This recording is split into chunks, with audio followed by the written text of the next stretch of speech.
Buenas tardes. Quiero agradecer a Javier Sanz sus amables palabras de presentación y al Campo del Mar y a través de él al Observatorio del Litoral que dirige Javier, su invitación para intervenir esta tarde en esta jornada de debate sobre el proyecto de reforma de la Ley de Costas, que es una iniciativa muy importante. Desde luego no esperen ustedes que dé respuesta a todos los interrogantes que ha planteado Javier en su presentación. Este es un proyecto con muchas novedades, con modificaciones de distinto calado. Habrá que ir profundizando poco a poco. Lo único que yo pretendo hoy pues, es dar una visión de conjunto. Pero claro, me encontraba en esta primera intervención pública sobre el proyecto de ley en una situación un poco incómoda, ¿no? Porque yo le he oído muchas veces a mi querido y admirado amigo, el profesor José Luis Melán Gil, citar un refrán castizo: cuando yunque, yunque, cuando martillo, martillo.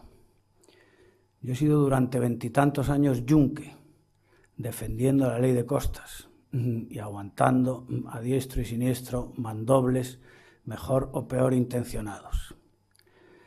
Se me hace difícil hacer de martillo, francamente, aunque creo que es más cómodo ser martillo que ser yunque, ¿no? Porque el yunque, pues, bueno, está ahí, ¿no? El martillo, pues, es más fácil criticar que construir, ¿no? Entonces, a lo largo de estos años, en las muchas jornadas, seminarios, congresos, etcétera, que ha habido de debate de la ley de costas, a mí me llamaba la atención por parte de los ponentes críticos pues una actitud que no me parecía nada condescendiente con el público asistente. Y era que desde el minuto 1 hasta el último minuto pues empezaban a dar caña sistemáticamente a la ley, ¿no? Yo pensaba, pero bueno, si la mayoría de la gente habrá venido a que le expliquen lo que dice la ley, no a oír las críticas, que serán más o menos autorizadas, pero primero explíqueme usted lo que hay y después ya haga su crítica si quiere, y así podré tener elementos de juicio para opinar por mí mismo. Eso me planteaba pues una posición de una cierta incomodidad a la hora de abordar este tema. Y lo que he decidido, para no incurrir en el mismo vicio que yo he reprochado durante tantos años a mis antagonistas en mesas como esta, pues es, en primer lugar, presentar al proyecto de ley por sí mismo. Es decir, transmitir lo que dice el proyecto de ley. Y para eso me voy a apoyar en una presentación que la he tomado de la página web del Ministerio, de la Dirección General de Sostenibilidad de la Costa y del Mar. O sea que esto no es de mi cosecha.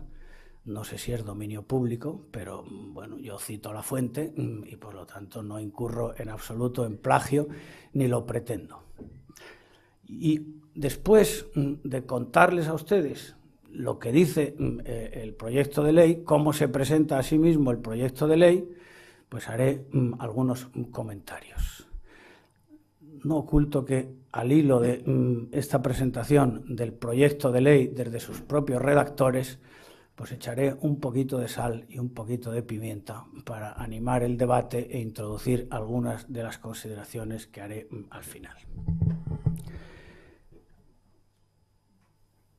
Como motivos de la reforma se invoca la experiencia tras 24 años de vigencia de la Ley de Costas, una ley desconectada de la realidad, lo que ha dificultado su plena aplicación, y cuando se ha aplicado a menudo ha generado elevada conflictividad. Y sobre esto de la elevada conflictividad, pues hay algunos datos interesantes, ¿no? Porque esto ya es de mi cosecha, ¿no? En una reciente comparecencia, el director general de Costas destaca la elevada conflictividad en materia de deslindes y sanciones que ha provocado la anterior normativa. Dice que entre 2008 y 2012 el 25% de los fallos fueron estimatorios del recurso, total o parcialmente. Y este porcentaje es mayor en materia de deslindes de dominio público marítimo terrestre. Francamente, esto me parece que es una manipulación de los datos, ¿no? O sea, el 25% de recursos estimados, luego el 75% desestimados. O sea que el Estado ha ganado la inmensa mayoría de los pleitos. Yo dirigí hace unos años para el Ministerio de Medio Ambiente un libro que se llama La Ley de Costas en la Jurisprudencia y no contamos las sentencias, desde luego, ni las que eran estimatorias o desestimatorias. Pero sí extraímos la impresión de que el Estado había ganado por goleada, ¿no? Por goleada.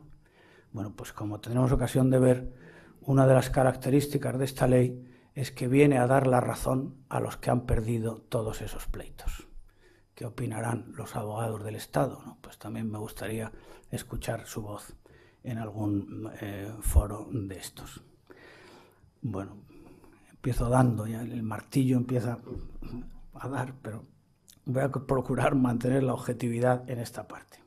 Ineficacia en la protección del litoral frente a los excesos de urbanización. También aquí hago una pregunta. ¿Es responsable la ley de costas de los excesos de urbanización? ¿O son más bien los planes urbanísticos, ¿no? Porque la ley de costas no urbaniza, ni decide dónde se urbaniza, ni dónde no se urbaniza. Solamente establece unos criterios. O sea que, como ven ustedes, esta presentación de los motivos de la reforma pues es bastante sesgada, francamente sesgada.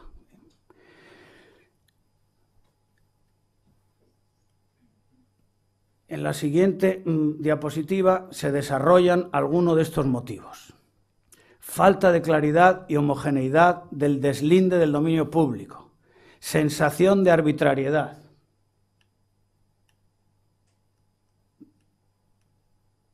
Aquí no sé si lo ven ustedes, ¿no? Pero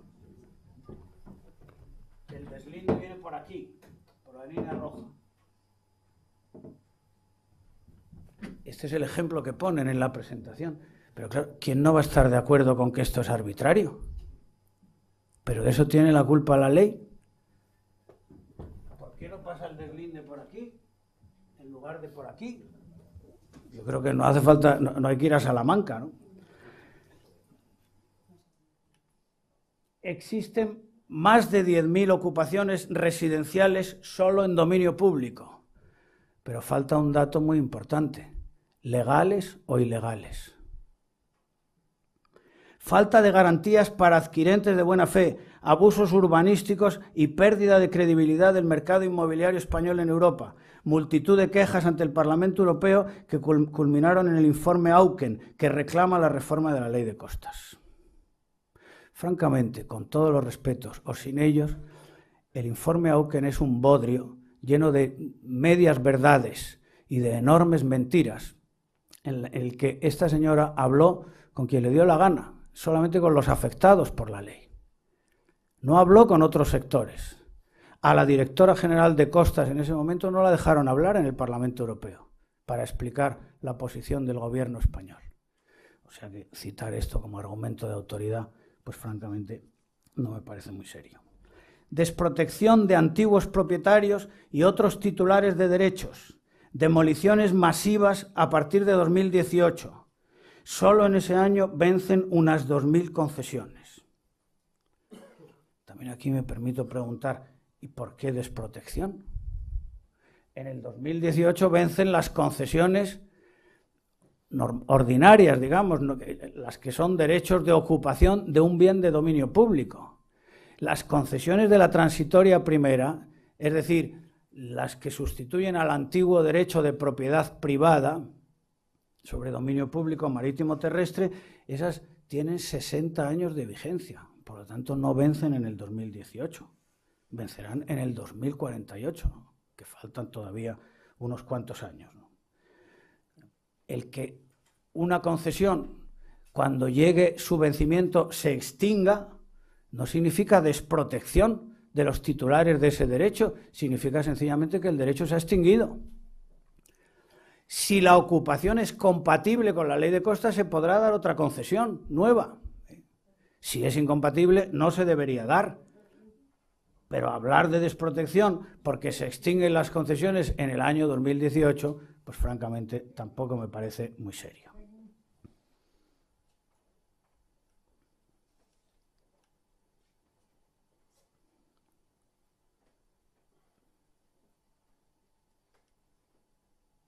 que ya no sé si paso para adelante, ahí no. Inseguridad para las ocupaciones y la actividad económica. Demasiada restricción de ciertos usos y actividades que generan empleo y riqueza y pueden ser compatibles con la protección del medio ambiente. Supongo que esto se dice porque la Ley de Costas, como seguramente saben ustedes, estableció un criterio de vinculación al mar para permitir ocupaciones más intensas que el uso público, que es el destino normal de estos bienes. Usos vinculados al mar, o para decirlo con las palabras de la ley, solo se podrán autorizar actividades o instalaciones que por su naturaleza no puedan tener otra ubicación.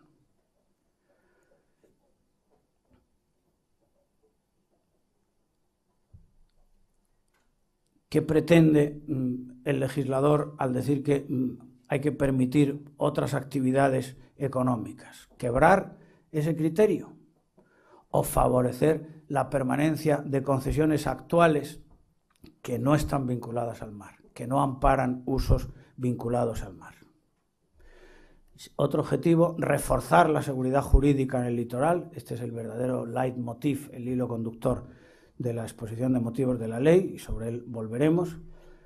Y en conexión con ello, generar confianza y certidumbre para... No, estoy leyendo otra cosa. Degradación y mala imagen de edificios e instalaciones en la costa. Las excesivas limitaciones a las obras restan competitividad al turismo español. Pero después dice esta misma presentación que es más restrictiva la reforma que la ley actual en cuanto a las nuevas edificaciones. Esto es lo que estaba comentando hace un momento. Generar confianza y certidumbre para las ocupaciones en la costa y la actividad económica. Esos son los objetivos. El contenido se articula en estas tres direcciones: medidas de protección del litoral, medidas para generar seguridad jurídica, medidas para la seguridad de las ocupaciones y la actividad económica. Entre las primeras, medidas de protección del litoral. Se refuerza la prohibición de nuevas edificaciones. O sea, lo contrario de lo que acaba de decir hace un momento. Pero es que no es verdad. No es verdad que se refuerza la prohibición de nuevas edificaciones. Esta ley, la futura ley, es más permisiva que la actual, porque en la zona de servidumbre de tránsito permite todo tipo de obras con las mismas limitaciones que en la zona de servidumbre de protección, es decir, con prohibición de aumentar el volumen.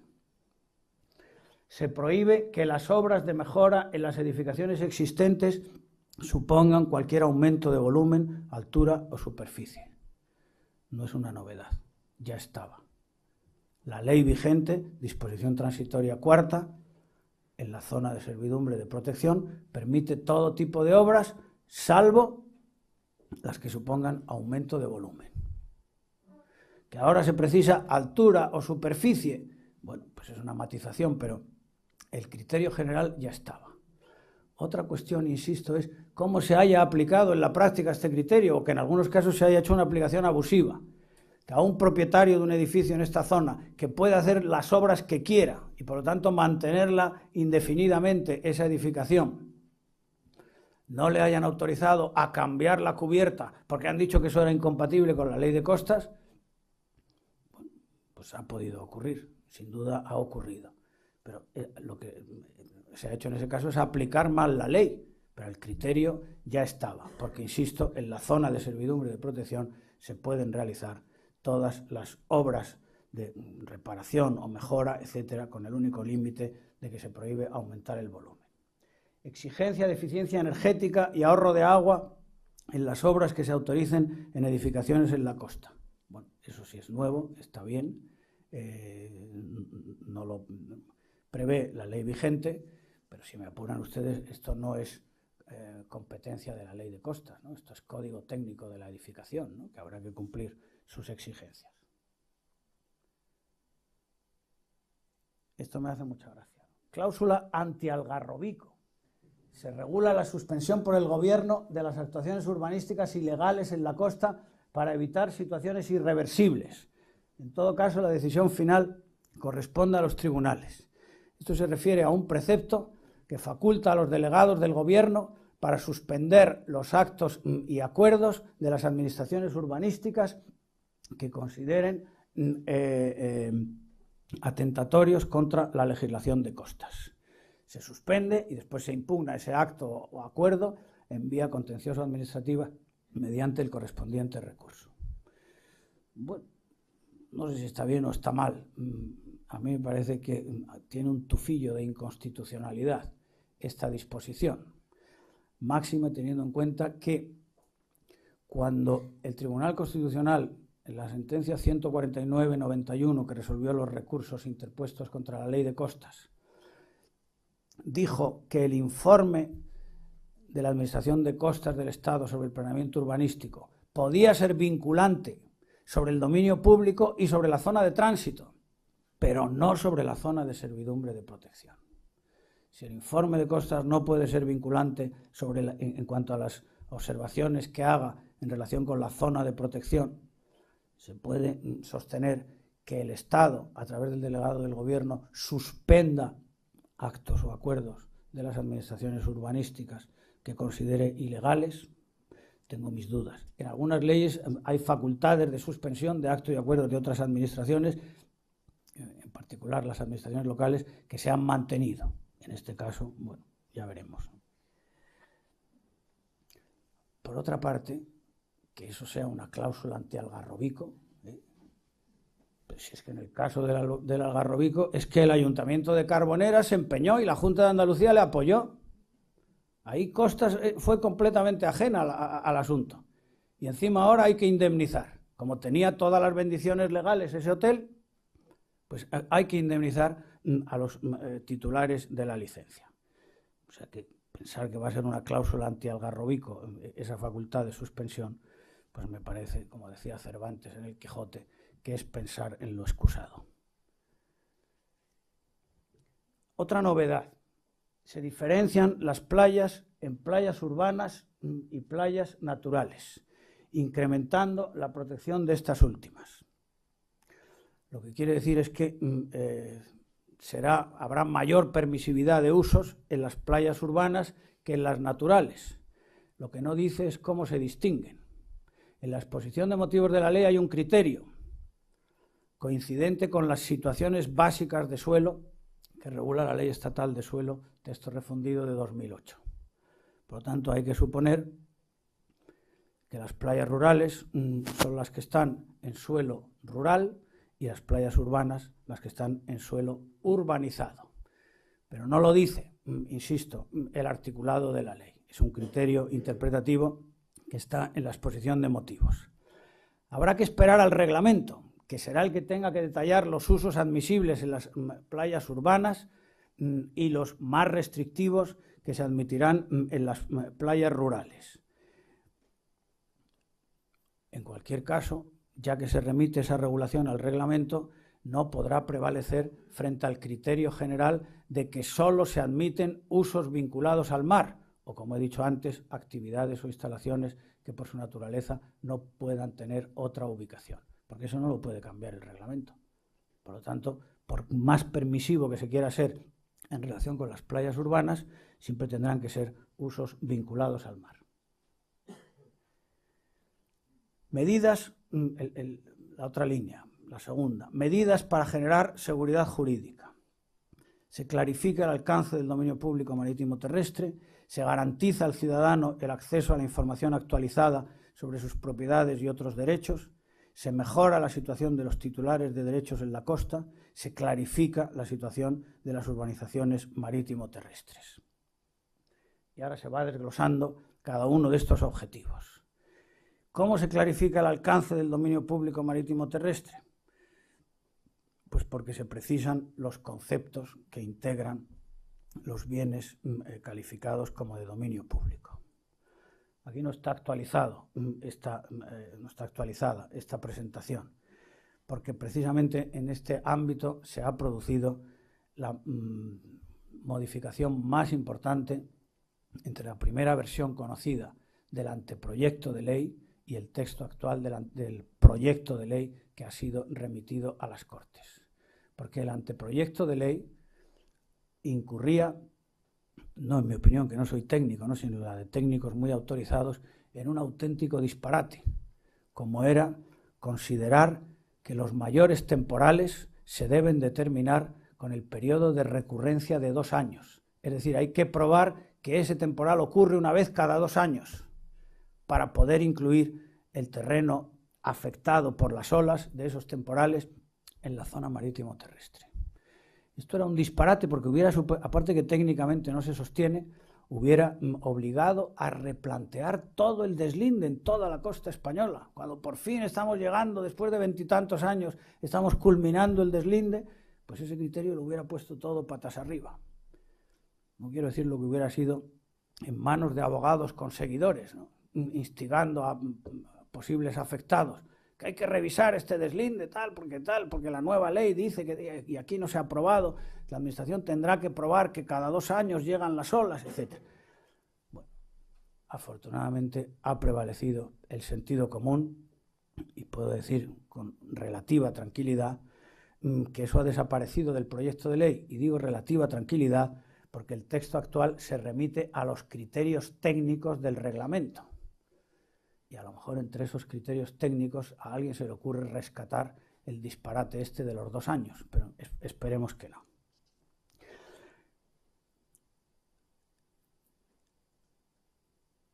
Quizá lo más llamativo en relación con esta materia es el régimen especial que se establece para Formentera, que debe ser un enclave lunar, porque no le afectan las determinaciones generales de la ley para determinar lo que es playa y lo que es zona marítimo terrestre. A Formentera, que tiene un deslinde de 1995-1996, se le aplicará el concepto de playa de la Ley de Costas de 1969, pásmense ustedes, que decía arenales o pedregales en superficie casi plana con vegetación nula o escasa y característica. ¿Cuál es el quid de la cuestión? ¿Qué es lo que está en juego? Pues sencillamente no incluir las dunas. Que no se incluyan las dunas para no ensanchar demasiado la franja de dominio público. Y luego dice, después de ese régimen especial para Formentera, que por cierto no se menciona aquí, dice que se regulan ciertos casos especiales. Núcleos de población históricamente consolidados y antropizados,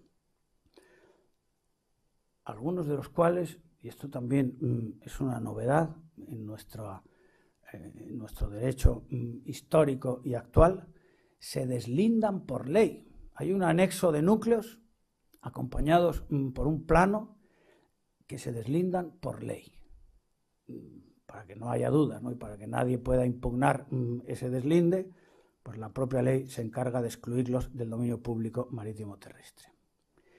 También se da un tratamiento especial a las salinas y cultivos marinos. Los salineros han perdido todos los pleitos que han planteado en relación con su no inclusión en el dominio público marítimo terrestre. Pero ahora esta ley dice que, aunque se hayan inundado los terrenos y aunque fueran naturalmente inundables, si se destinan a ese uso, quedan excluidos del dominio público marítimo terrestre. ¿Por qué los salineros sí y otros no? Nos podemos preguntar. Y también pone aquí como caso especial los límites de los paseos marítimos. Y esto se refiere a que hay un artículo en el proyecto de ley que prevé que la línea exterior de los paseos marítimos que la Administración General del Estado haya construido durante el periodo comprendido entre la entrada en vigor de la Ley de Costas y la entrada en vigor de la presente ley, se entenderá a todos los efectos como límite interior de la ribera del mar. O sea que si hay un paseo marítimo construido después de la Ley de Costas, si es anterior a la Ley de Costas, no. Otro interrogante misterioso, ¿no?, que habría que intentar contestar. Pero si es posterior, ese paseo marca la línea interior de la ribera del mar. Y me pregunto, ¿y por qué? ¿Y si hay unas marismas al interior de ese paseo u otras pertenencias de dominio público marítimo terrestre? ¿Por qué va a ser ese el límite interior? Y sobre todo, ¿por qué es un caso especial?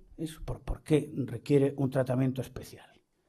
No olvidemos, y esto es algo importante, que una de las conquistas del Estado constitucional es la igualdad ante la ley, ¿no? Una ley abstracta y general, pues es igual para todos. En cuanto empiezas a distinguir casos, ya estás dando tratamientos singularizados. Sigamos. Se garantiza al ciudadano la información actualizada sobre sus propiedades y otros derechos. La nueva ley evita que se pueda adquirir de buena fe un inmueble en la costa y descubrir después que en realidad no se es propietario, porque el bien está afectado por el deslinde del dominio público. Bueno, me parece que es muy presuntuoso decir esto, ¿no? Ya veremos si lo evita o si no lo evita. Teóricamente, el conflicto entre dominio público y registro de la propiedad no se puede producir. Y sin embargo, en la práctica se produce muchas veces, se ha producido muchas veces. ¿En qué se basa el legislador o el promotor de la iniciativa para decir esto? Pues se basa en los dos argumentos que figuran aquí. En la inscripción obligatoria de los bienes en el registro de la propiedad, asegurando a todos los interesados el acceso a esta información, y que la información sobre la línea de deslinde vía Internet estará integrada con la del catastro y la del registro de la propiedad. Costas ya tiene, por si tienen ustedes curiosidad, en la página web de la Dirección General, pues hay un visor bastante espectacular, aunque ahora solamente se puede ver las Baleares, la provincia de Lugo y la provincia de Alicante, si no recuerdo mal, donde parcela por parcela pues se puede ver el deslinde, la zona de servidumbre de protección, etc. Bueno, todo lo que sea coordinar informaciones me parece de perlas. Pero aquí la novedad significativa es la inscripción obligatoria en el registro de la propiedad de los bienes de dominio público marítimo terrestre. Y aquí, como pasa en tantas otras ocasiones, pues hemos hecho un recorrido de 180 grados, no circular, por lo menos no todavía, sino de 180 grados. Porque cuando se crearon los registros de la propiedad en España hacia 1860 y tantos, se excluyeron los bienes de dominio público natural, porque se consideraba que tenían una publicidad extrarregistral, ostensible. Por eso no se podían inscribir las playas ni la zona marítimo terrestre. La ley de costas, ante los conflictos que se habían producido y en los que el dominio público había llevado la peor parte frente a las inscripciones en el registro de la propiedad, pues entonces la ley de costas del 88, con un criterio yo creo que prudente, dijo: se podrán inscribir bienes de dominio público marítimo terrestre cuando la administración lo considere conveniente, porque no es ostensible, porque son terrenos ganados al mar y no tienen características naturales, y entonces puede haber dudas. Bueno, se podrá.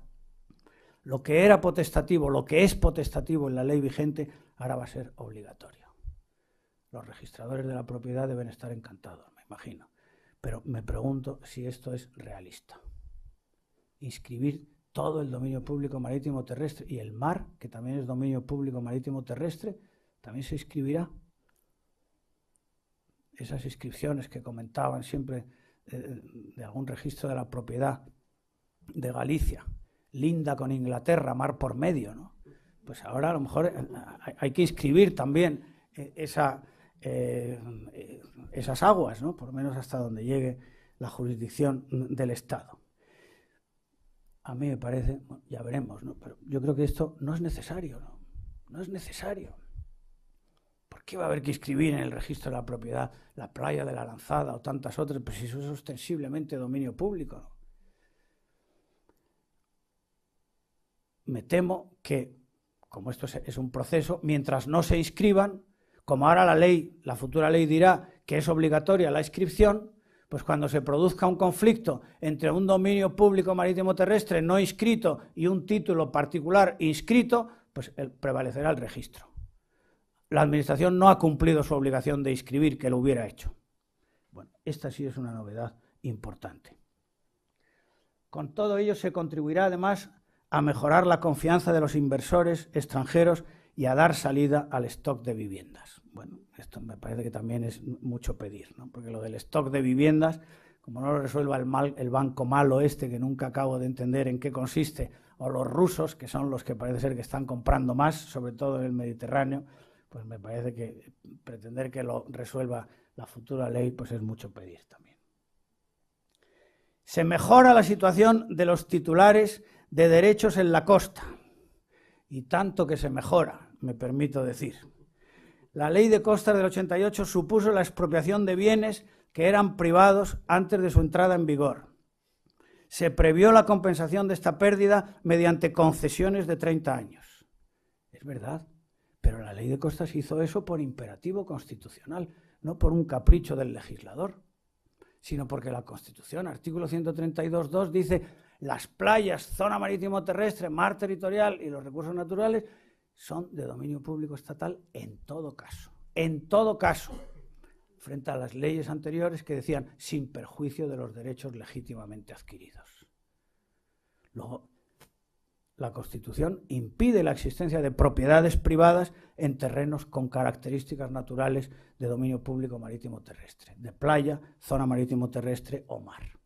Y previó una compensación, no 30 años, como erróneamente se dice aquí, 60, 30 más 30.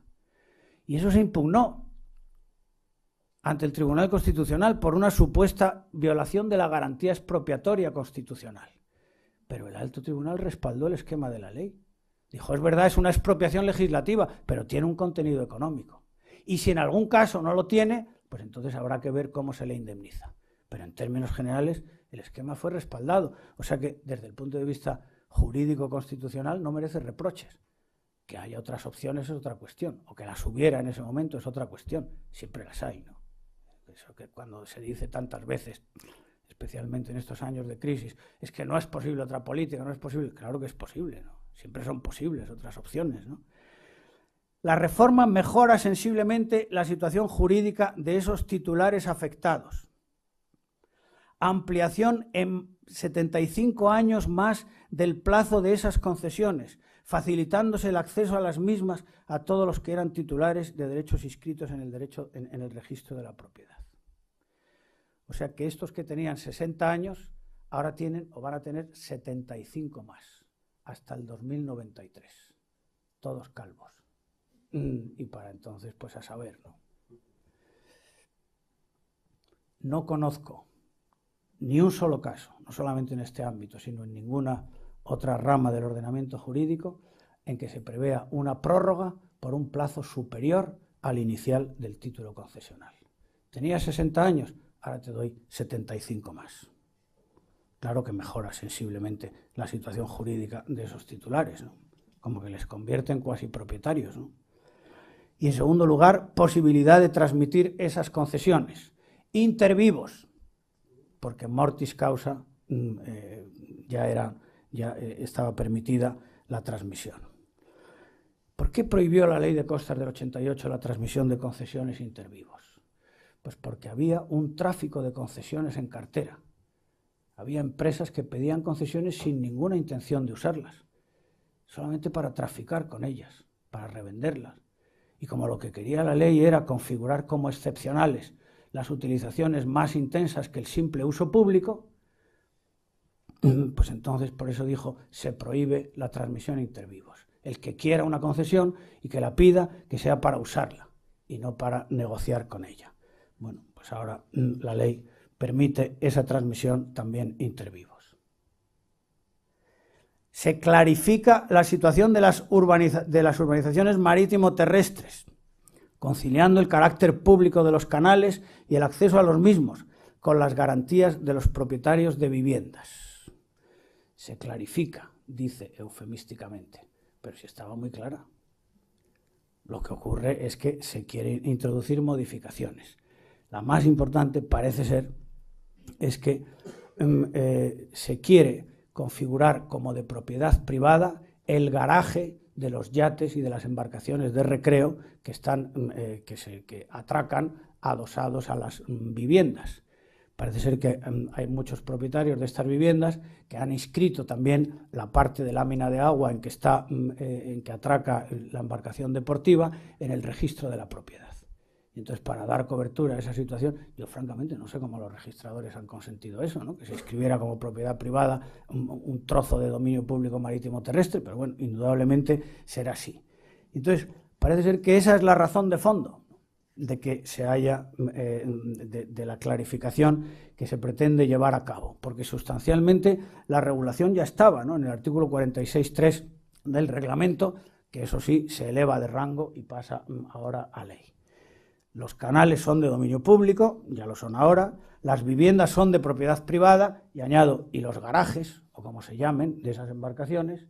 Y en cuanto a las servidumbres especiales, debe garantizarse el tránsito y el acceso público a los canales, cosa que también exige la legislación vigente. El tercer paquete de medidas se refiere a la seguridad de las ocupaciones y la actividad económica. En el dominio público, aumento del plazo de las concesiones a un máximo de 75 años, como en las leyes de aguas y de patrimonio de las administraciones públicas. Las ocupaciones para usos industriales se someten a informe del órgano ambiental. Ampliación del plazo máximo de las autorizaciones de 1 a 4 años. La diferencia entre concesión y autorización es que la concesión supone obras fijas, obras permanentes, y la autorización pues no requiere obras o son obras desmontables. Bueno, se amplía de 1 a 4 años. En la legislación de puertos son 3 años. Transmisión mortis causa e intervivos, lo mismo que las otras que acabamos de comentar. Otorgamiento de concesión a los bienes declarados de interés cultural, para evitar, se supone, que alguien decida demolerlos, ¿no? Cosa que si tiene una declaración de BIC, de bien de interés cultural, pues no se puede hacer. Pero bueno, ha habido algún caso y alguna sentencia en relación con esto en Andalucía, ¿no? Y quizá eso explica la previsión del legislador. Pero aquí, de nuevo, lo más significativo es el aumento del plazo de las concesiones a un máximo de 75 años sobre los 30 actuales, los 30 de la ley actual. ¿Está esto justificado? En mi opinión, en absoluto. Nadie invierte a más de 30 años y en mucho menos tiempo se recupera la inversión. La comparación con la ley de aguas no vale, no es válida. Porque es que en las concesiones de aguas, primero el agua se renueva. Y es un agua que está destinada a un uso, regadíos, abastecimiento de población, son necesidades permanentes. Pero ¿por qué es permanente que un concesionario que ocupa un terreno que no es suyo se quede ahí durante 75 años? Y el de la ley de patrimonio de las administraciones públicas es un plazo máximo, ¿no? No quiere decir que haya que generalizar. Hago la misma observación. Una ampliación, un aumento del plazo por más del periodo inicial, aquí 30 años, pues me parece que es algo insólito.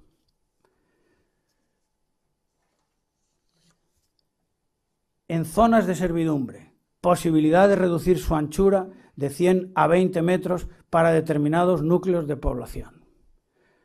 Aquí hay dos novedades importantes de la ley. Una ya la he señalado. Unos núcleos quedan excluidos del dominio público marítimo terrestre por ministerio de la ley, pero es que además se permite reducir la anchura de 100 a 20 metros en los casos en que, aunque formalmente el suelo no fuera urbano a la entrada en vigor de la ley de costas, tuviera características de suelo urbano. Este es un viejo conflicto que se ha agudizado durante estos años, y especialmente en esta comunidad y en Canarias, que son las que tienen más núcleos afectados por esta disposición. Pero también yo creo que es un tema que con una aplicación razonable o prudente de la ley vigente se le podía dar una solución coherente. Porque aquí, no nos engañemos, ¿qué es lo que está en juego en esta reducción de la anchura? Se perjudican derechos adquiridos. Un propietario de una vivienda que está a 50 metros, suponiendo que la anchura de la servidumbre sea 100. ¿Qué pasa? ¿Que la tiene que demoler? En absoluto. Se queda en esa vivienda para los restos indefinidamente, ya lo he dicho antes, y puede hacer cualquier obra de mejora. Eso sí, no puede hacer otra casa. A lo mejor eso es lo que se quiere. Y si alguien no había construido cuando entró en vigor la ley de costas, pues ya no puede construir. Es esa presión la que ha motivado la reducción de la anchura de la servidumbre de protección. Pero claro, el criterio del legislador de costas era que se tratara de núcleos que ya estaban consolidados. De ahí la exigencia de que fuera suelo urbano a su entrada en vigor. No que lo hayan sido después y de una forma pues más o menos espuria. En segundo lugar, posibilidad de realizar obras de reparación, mejora, consolidación y modernización, siempre que no impliquen aumento de volumen, etcétera, y cumplan ciertos requisitos de eficiencia ambiental. Pero esto ya he dicho que ya estaba. Esto es ley vigente. salvo los requisitos de la eficiencia ambiental, que eso es una novedad de esta ley. En conclusión, la reforma mejora la protección de nuestro litoral frente a excesos urbanísticos. Beneficia a quienes estaban legítimamente en la costa, pero no es una amnistía de situaciones ilegales. Excusatio non petita.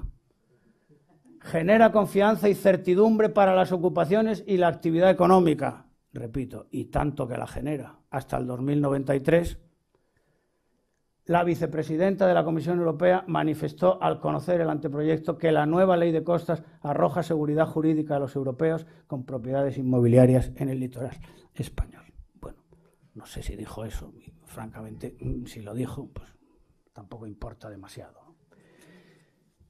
Termino con algunos comentarios. Esta ley se presenta como el paradigma de la seguridad jurídica. Hay un párrafo en la exposición de motivos especialmente ilustrativo. La seguridad jurídica es el pilar que sustenta esta reforma y su establecimiento resultaba una tarea indispensable para superar el marco anterior. Mi opinión personal, también para decirlo con un refrán que me gusta mucho, dime de qué presumes y te diré de lo que careces. La nueva ley se presenta como el paladín de la seguridad jurídica, cuyo propósito es desfacer los entuertos y desaguisados creados por la ley del 98. Pero en realidad es una lotería que tendrá muchos agraciados y por eso tendrá buena prensa. El gordo le toca a Formentera, el segundo premio a los salineros, el tercero a los propietarios de edificios en núcleos excluidos del dominio público por imperativo legal, el cuarto a todos los concesionarios actuales que podrán prorrogar sus concesiones hasta finales de este siglo, etcétera, etcétera. Y a la inmensa mayoría de los ciudadanos que no estamos entre los agraciados y que también somos titulares del dominio público marítimo terrestre, ¿en qué nos beneficia esta ley?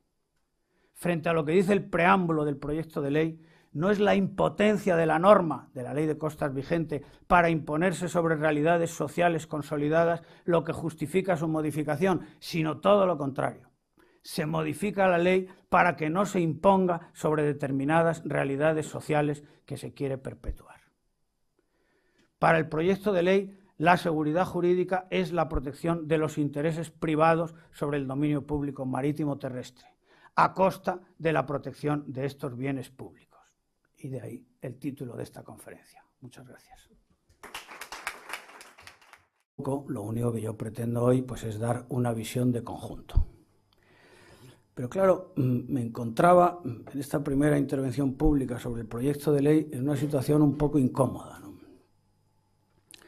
Porque yo le he oído muchas veces a mi querido y admirado amigo, el profesor José Luis Melán Gil, citar un refrán castizo: cuando yunque, yunque, cuando martillo, martillo.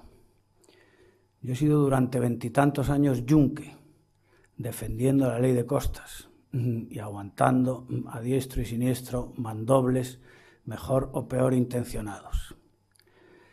Se me hace difícil hacer de martillo, francamente, aunque creo que es más cómodo ser martillo que ser yunque, ¿no? Porque el yunque... Buenas tardes. Quiero agradecer a Javier Sanz sus amables palabras de presentación y al Campo del Mar y a través de él al Observatorio del Litoral que dirige Javier, su invitación para intervenir esta tarde en esta jornada de debate sobre el proyecto de reforma de la Ley de Costas, que es una iniciativa muy importante. Desde luego no esperen ustedes que dé respuesta a todos los interrogantes que ha planteado Javier en su presentación. Este es un proyecto con muchas novedades, con modificaciones de distinto calado. Habrá que ir profundizando poco a poco y podré tener elementos de juicio para opinar por mí mismo. Eso me planteaba pues, una posición de una cierta incomodidad a la hora de abordar este tema. Y lo que he decidido, para no incurrir en el mismo vicio que yo he reprochado durante tantos años a mis antagonistas en mesas como esta, pues es, en primer lugar, presentar al proyecto de ley por sí mismo. Es decir, transmitir lo que dice el proyecto de ley. Y para eso me voy a apoyar en una presentación que la he tomado de la página web del Ministerio, de la Dirección General de Sostenibilidad de la Costa y del Mar. O sea que esto no es de mi cosecha, no sé si es dominio público, pero bueno, yo cito la fuente y por lo tanto no incurro en absoluto en plagio ni lo pretendo. Y después de contarles a ustedes lo que dice el proyecto de ley, cómo se presenta a sí mismo el proyecto de ley, pues haré algunos comentarios. No oculto que al hilo de esta presentación del proyecto de ley desde sus propios redactores, pues echaré un poquito de sal y un poquito de pimienta para animar el debate e introducir algunas de las consideraciones que haré al final. Como motivos de la reforma se invoca la experiencia tras 24 años de vigencia de la Ley de Costas, una ley desconectada de la realidad, lo que ha dificultado su plena aplicación. Y cuando se ha aplicado, a menudo, aunque pues, bueno, está ahí, ¿no? El martillo, pues es más fácil criticar que construir, ¿no? Entonces, a lo largo de estos años, en las muchas jornadas, seminarios, congresos, etcétera, que ha habido de debate de la Ley de Costas, a mí me llamaba la atención por parte de los ponentes críticos pues una actitud que no me parecía nada condescendiente con el público asistente. Y era que desde el minuto 1 hasta el último minuto pues empezaban a dar caña sistemáticamente a la ley, ¿no? Yo pensaba, pero bueno, si la mayoría de la gente habrá venido a que le expliquen lo que dice la ley, no a oír las críticas, que serán más o menos autorizadas, pero primero explíqueme usted lo que hay y después ya haga su crítica si quiere y así.